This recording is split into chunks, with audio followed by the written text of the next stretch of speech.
Hello there, and welcome to the June 2011 edition of Media Sales Monthly.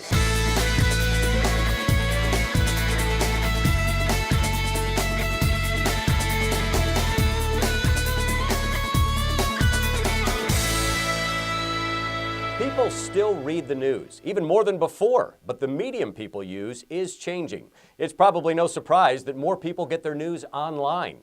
In fact, 17% more people were feeding their news habit via the internet in 2010 than in 2009. Although local TV audiences were relatively flat, down just 1.5% over 2009, some local stations are trying new strategies to grow their audience. Stations that added more news time slots, such as 4:30 a.m. and 7:30 p.m., saw increased viewership. As for radio, 93% of Americans listen to AM or FM radio at least once a week, and NPR's audience grew 3% in 2010. Interest in online radio in cars is also on the rise, with more than a quarter of Americans saying they were very interested. And more than 56% of U.S. adults say they read their favorite newspaper in print or online just about every day. So what's the lesson here? People are reading, watching, and listening. So there's no excuse for your clients not to be buying from you. Show them the stats.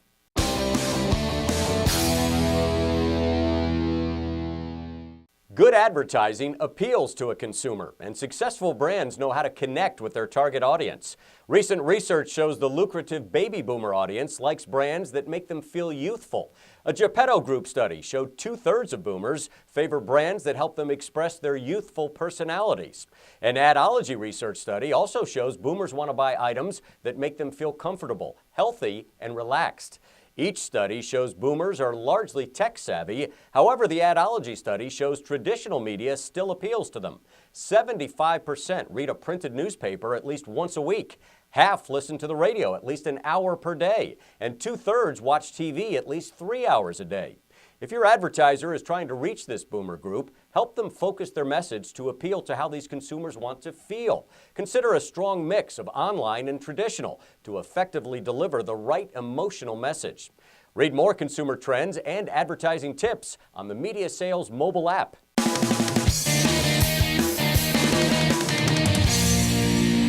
While you may have been taught it's not polite to say something is dumb, renowned speaker and author Jeffrey Gitomer doesn't hold back. According to Gitomer, instead of mining for information, you could be harming a potential business relationship if you're asking questions he says are dumb.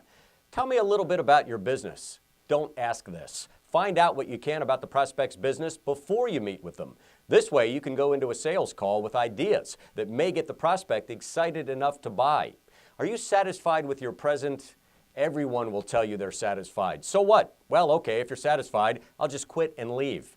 According to Gitomer, smart questions are those that make the prospect stop and think. He says it's a sales truth that salespeople become known by the questions they ask. Make sure yours are smart. Link to Gitomer's post and find other sales tips at MediaSalesToday.com. That's it for this edition of Media Sales Monthly. I'm Doug Lascelles.